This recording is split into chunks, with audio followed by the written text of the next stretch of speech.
I met Doug at Lytle Park to do one of my favorite routes with one of my favorite riding buddies.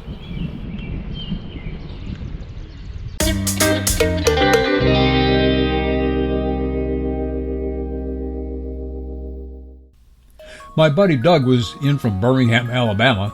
His wife is from Madison, so they get up here once or twice a year, most years. I've also ridden Oak Mountain State Park with Doug when I've been in Birmingham. I don't know when Doug and I first rode together. I don't know how many rides we've done. I know that I've enjoyed every ride over the decades, and this was no exception.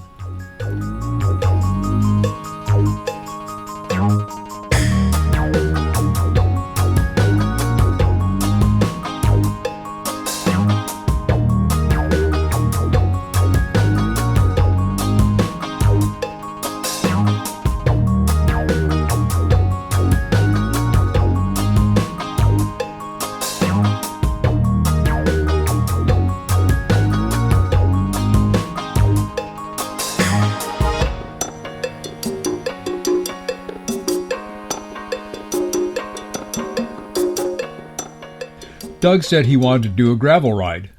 That's harder than it used to be. Many of the roads in Jefferson County that were gravel have been paved. Most of the old iron bridges have been replaced with modern structures. All this changes the ride experience a bit, but I think these improvements have been good for the community as a whole, and I'm cool with that. Besides, the scenery remains unaltered, which is to say, fabulous.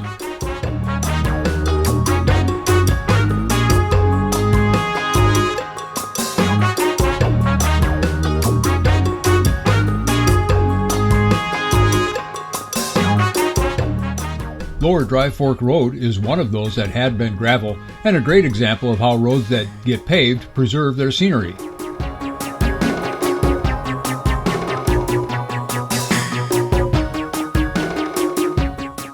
Lanas Hill Road also used to be gravel. It's in an area that sees lots of subsidence, meaning the soil falls towards the creek and out from under the road.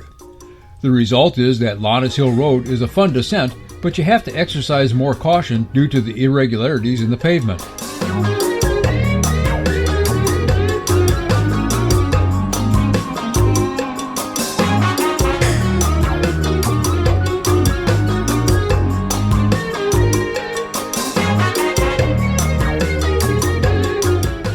From Lanas Hill Road, we turned right onto Northeast Prong Road and entered a stretch of about 4 miles of gravel. There were also several stream crossings on East Prong. These used to be really sketchy. The algae that formed on the concrete slabs was as slick as ice. I always made a point of riding in the car tracks where vehicle tires had scrubbed off some of that algae and advised my riding partners to do the same. But our county roads have become very popular with Jeep clubs and owners of ATVs and similar vehicles. That increased usage by vehicles of varying widths has cleaned off most of the algae. I almost hit this guy's drone. That was a first-time experience for me.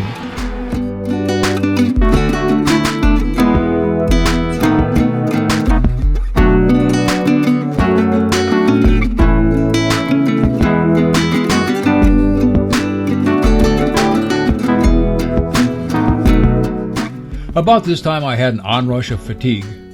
For the most part, I've been feeling well, but I did have some of my mystery pain the night before and the morning of this ride. Fatigue usually accompanies the incidence of pain, and it washed over me at this point in the ride. I soldiered on, but it wasn't pretty.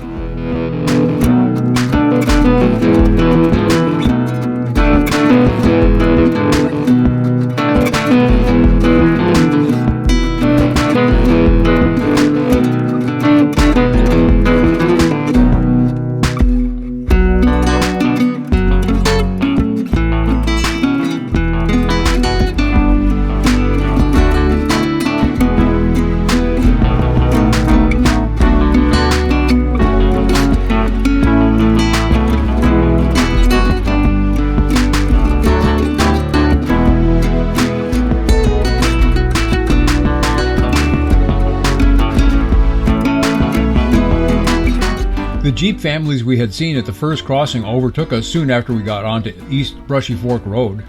Drivers in our area are almost unfailingly courteous, and this group was a great example of that.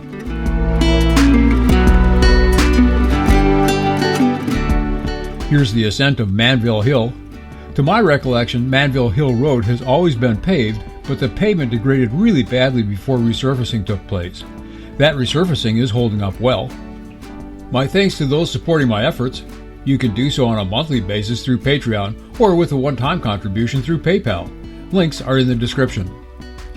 We descended Eagle Hollow, which, like Manville Hill Road, has seen a fair amount of work in recent years. Eagle Hollow, however, has subsidence issues, plus several tight switchbacks that often harbor hidden debris. Like Lanas Hill, Eagle Hollow is a fun descent that requires a rider's full attention.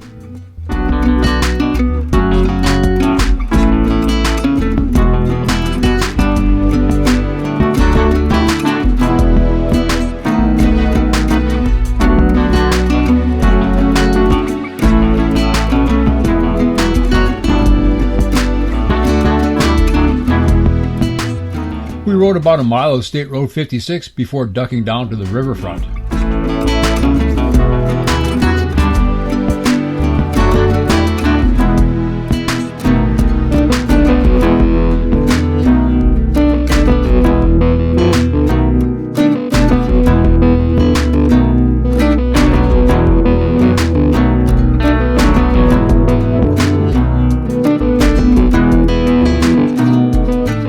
From the river, we headed back up to Lytle Park to conclude the ride.